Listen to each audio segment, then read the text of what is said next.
गावा ग्राम सभा के भावी ग्राम प्रधान प्रत्याशी हरकेश कुशवाहा जी हमारे साथ जुड़ चुका है और आज के इस विशेष कार्यक्रम में हम इनके मुद्दाओं पर चर्चा करने वाले हैं कि किस मुद्दा को लेकर ये जनता के बीच में जा रहे हैं और जनता के समक्ष जाकर के अपनी मुद्दाओं को दर्शा रहे हैं। सबसे पहले स्वागत है आपका सर। आपका धन्यवाद, हमारे वहाँ आपने पधारा।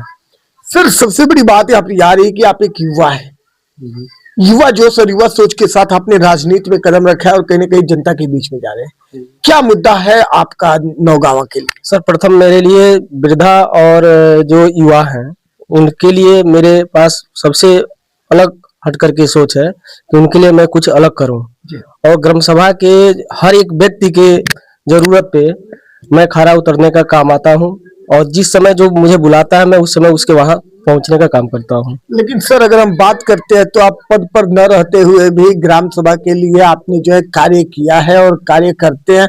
कोई ऐसा दो कार्य बताइए जो आपने ग्राम सभा के लिए किया हो और वो सबसे महत्वपूर्ण रहा हो। देखिए, हम अपने वहाँ सबसे सर्वप्रथम काम मैंने किया है, जैसे जल निगम वाला जो काम हुआ पानी वाला, जी। मेरे सौजन्य से हुआ। जो प्रधानमंत्री द्वारा योजना चला हुआ है वो मेरे द्वारा कराया गया। और एक और काम मैंने करवाया, जो ग्राम सभा में जो सरकारी नल हलता है चापाकल, उसको भी मैंने अपने माध्यम से हलवाया उसको। बिल्कुल, काफी सराहनीय पहल है कि कहीं न कहीं स्वच्छ भारत मिशन के अंतर्गत आपने नल जल योजना पर पहल किया और नल जल योजना से घर घर तक आपने पानी पहुंचाया। लेकिन सबसे बड़ा प्रश्न यहाँ पर आ रहा है कि आप अपने मुद्दाओं को लेकर के जनता के बीच में जा रहे हैं, जनता से मिल रहे हैं। नौगावा के जनता का क्या रुझान आ रहा है हरकेश कुशवाहा जी के प्रति? अब ये तो जनता जानती है, जनता जनार्दन के ऊपर है कि वो क्या करेगी।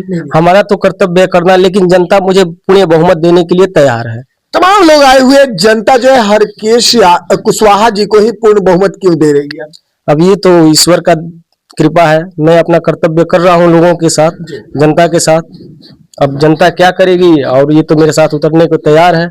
तो मान लीजिए कि 2026 के चुनाव में अगर नौगावा की जनता हरकेश कुशवाहा जी को प्रधान बनाती है और आप प्रधान बन जाते हैं, जिस तरह से जनता आपको चाह रही है, तो प्रधान बनने के बाद जो आपका सबसे पहले दो विकास का कार्य होगा नौगावा के लिए, वो कौन कौन सा होगा? देखिए, हमारे ग्राम सभा में सबसे प्रथम विकास का कार्य मेरे द्वारा कराया जाएगा कि जल का जो निकास नहीं है हमारे ग्राम सभा में, बड़े वाले टोले पे सबसे ज्यादा दिक्कत है, जो कि नाली निकाल करके गाँव के पानी बाहर निकालना। दूसरा, ग्राम सभा में हमारे वहाँ युवाओं के लिए कोई खेल कूद का फील्ड नहीं है, उसको कहीं ना कहीं से मैं व्यवस्था करके बच्चों को खेलने के लिए फील्ड बनवाऊंगा। काफी सराहनीय पहल है कि कहीं ना कहीं आप एक युवा और युवाओं के भावनाओं को समझते हुए आप जो है ग्राम सभा में फील्ड बनवाने का प्रयास करें ताकि युवाओं की रुचि खेल की तरफ बढ़े और युवा खेले। लाइव के माध्यम से आपको आपके ग्राम सभा नौगावा के साथ साथ पूरे क्षेत्र की जनता देख रही है 2026 के चुनाव को लेकर और इतने बेहतर सोच को लेकर जनता से क्या कहना चाहेंगे? जनता हमें पूर्ण बहुमत दे, मैं जनता के पूरे खरे विश्वास पे उतरने का काम करूंगा। बिल्कुल, काफी सराहनीय पहले। चलिए जी, चैनल से जुड़ने के लिए और अपना कीमती समय देने के लिए बहुत बहुत धन्यवाद आपका। आपका भी धन्यवाद।